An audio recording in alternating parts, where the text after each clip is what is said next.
usolli sunnatan litaknisil qabri. Contoh, saya niat sholat sunnah karena menghibur kubur, ahli kubur.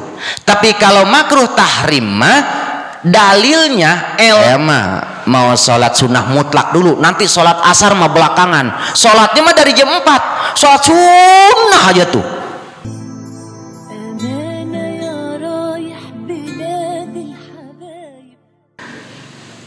Paraun yukrahu tahriman sholatun la sababalaha kannab lil mutlaqi wa minhu sholatut tasabih. Yukrahu dimakruhkan, tahriman makruh tahrim.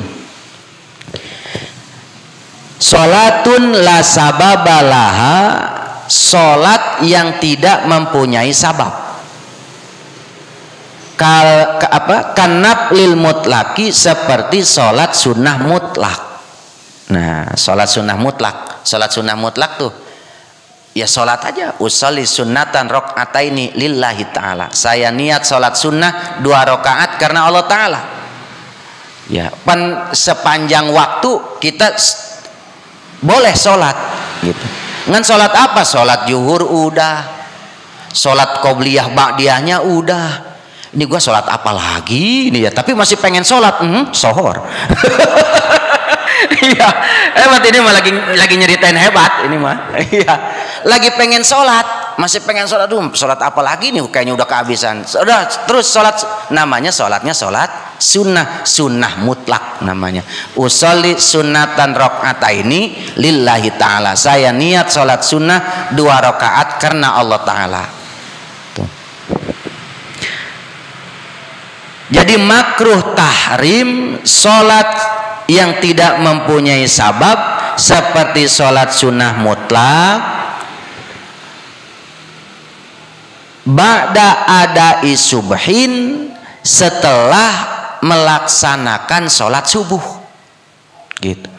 Setelah melaksanakan sholat subuh, makruh tahrim hukumnya sholat sunnah mutlak gitu. Habis sholat subuh, sholat sunnah, ditanya lu sholat sunnah apa? Sholat sunnah aja gue mah. Nah itu hukumnya makruh tahrim. Apa makruh tahrim? Hampir sama dengan haram. Berarti kalau memang sholat sunnah setelah sholat subuh, sholat sunnah mutlak setelah sholat subuh, hukumnya makruh tahrim, artinya dapat dosa dan tidak sah sholatnya. Sholatnya enggak sah, dosa dapat gitu. Makruh ada 2 kan, ada makruh tanzih, ada makruh tahrim. Nah, perbedaan antara makruh tahrim dengan makruh tanzih, annal ula taqtadil ismah. Kalau makruh tahrim bila mana dikerjakan dapat dosa, wasaniyah la taqtadihi. Sedangkan kalau makruh tanzih bila mana dikerjakan tidak mendapat dosa, seperti ngerokok, makan bawang mentah, jengkol mentah tuh, terus sholat nggak pakai peci, apalagi ya itu namanya kan makruh. Makruhnya makruh tanzih. Artinya apa? Bila mana dikerjakan tetap sholatnya sah, ataupun ya bila mana dikerjakan makan bawang mentah, hukumnya tidak mendapat dosa. Ngan cuma makruh doang, ya bahasa kita mah dibenci doang, diguadagin gitu ya, enggak dosa mah. Ataupun jengkol mentah, tapi kalau udah digoreng mah enggak. Jengkol bawang juga sama, kalau memang udah digoreng enggak makruh. Jadi yang makruh juga kalau memang mentahnya, pete mentah, jengkol mentah, bawang merah mentah, bawang putih mentah, itu hukumnya makruh. Kalau udah disayur, udah digoreng, maka hilang hukum makruhnya. Itu namanya makruh tanzih. Wal farqu baina karahati tahrimi wal haram ma'a anna kullan taqtadil isma. Perbedaan antara makruh tahrim dengan haram, ya. Perbedaan antara makruh tahrim dengan haram ma'a anna kullan taqtadil isma, bari masing-masingnya makruh tahrim dan juga haram ini nuduhkan kepada dosa. Artinya apa? Dikerjakannya sama-sama mendapat dosa. Mengerjakan haram dosa, mengerjakan makruh tahrim juga dosa. Yang jadi perbedaan cuma dalilnya. Kalau dalilnya haram mah jelas, qat'i gitu, udah paten. Al-Quran, hadis, kias, ijma'nya tuh. Al-Quran, hadis, ijma', kiasnya udah jelas gitu. Itu namanya haram. Tapi kalau makruh tahrim mah dalilnya, elatnya itu masih bisa ditakwil. Arti ditakwil apa? Masih bisa dibelokin. Elatnya, dasarnya, alasannya masih bisa dibelokin, bisa ditakwil kalau bahasa Arabnya gitu. Makanya disebutnya hukum makruh tahrim gitu. Cuma jadi ada persamaan, ada perbedaan. Persamaannya pada haram dikerjakannya, perbedaannya dari dalilnya. Kalau haram dalilnya qat'i, Al-Quran, hadis, ijma', qiyas. Kalau makruh tahrim dalilnya masih bisa ditakwil, masih bisa dibelokin, takwil namanya. Jadi haram, sekali lagi, haram, makruh tahrim artinya dapat dosa. Sholat sunnah mutlak, sholat sunnah yang tidak mempunyai sabab, dikerjakannya ba'da adai subhin, setelah mengerjakan sholat subuh, hatta tartafi asyamsu, sampai tinggi matahari. Sampai tinggi matahari berarti udah terbit matahari, udah agak tinggi sedikit, maka di situ nggak boleh sholat sunnah mutlak.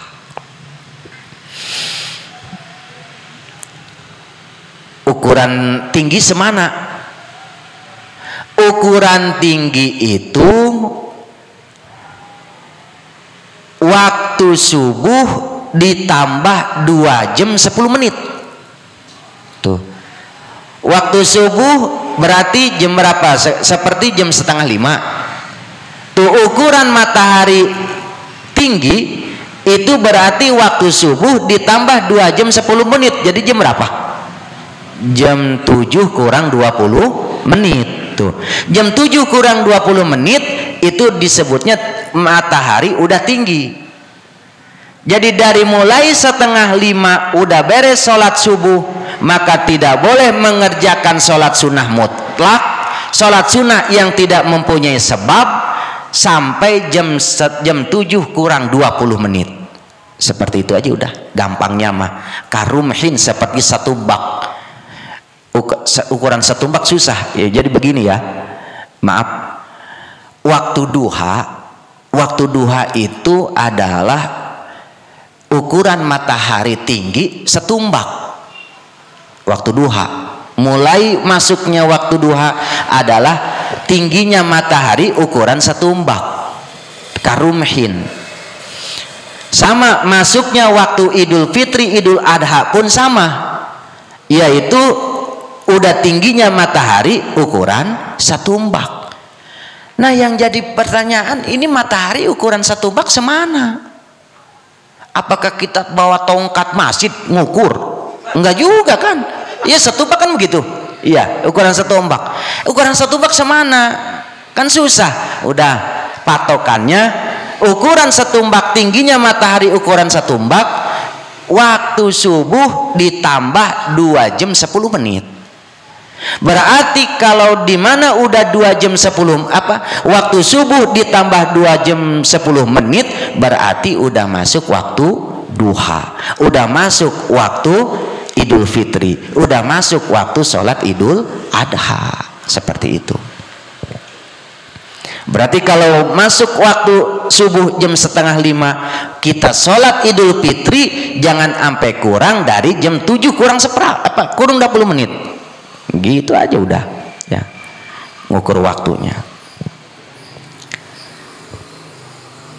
Wa asrin hatta tagruba, dan makruh tahrim sholat sunnah mutlak wa asrin setelah sholat asar, hatta tagruba sampai matahari surup. Nah, berarti setelah kita melaksanakan sholat ya, melaksanakan sholat itu berarti setelah kita melaksanakan sholat asar, maka tidak boleh melaksanakan sholat sunnah mutlak.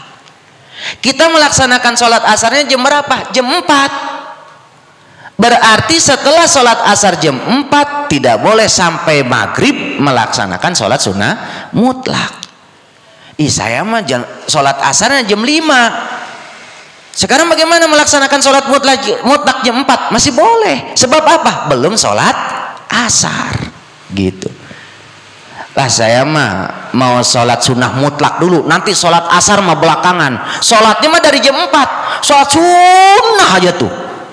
Sholat asar jam 5. Nah itu hukumnya nggak apa-apa. Gitu. Jadi yang jadi makruh tahrim, waktu makruh tahrim juga setelah sholatnya, setelah sholat subuhnya, setelah sholat asarnya. Kalau memang sholat asarnya jam 4, berarti setelah sholat asar jam 4 sampai dari jam 4 sampai maghrib itu namanya waktu makruh tahrim. Kalau memang sholat asarnya jam 5, berarti dari jam 5 sampai waktu maghrib makruh tahrimnya, seperti itu. Itu yang pertama ya, makruh tahrim. Satu, yang pertama tidak boleh sholat adalah sholat sunnah mutlak.